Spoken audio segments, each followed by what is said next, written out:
నిరంతర కృషి అనేది చాలా ముఖ్యం. పెద్ద విజయం అనేది రాత్రికి రాత్రే రాదు.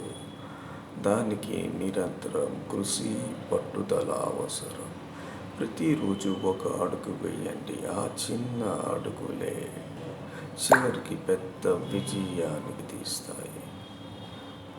చుక్కలను చూసి కాలాన్ని వృధా చేయవద్దు.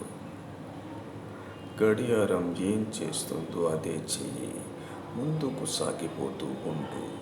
ఇంకా చూస్తే సానుకూల దృక్పథం అనేది చాలా ఇంపార్టెంట్. పాజిటివ్ యాటిట్యూడ్ చాలా ఇంపార్టెంట్. మీ మనసులో ఎప్పుడు సానుకూల ఆలోచనలే ఉండాలి. ప్రతికూల ఆలోచనలు మన శక్తిని తగ్గిస్తాయి.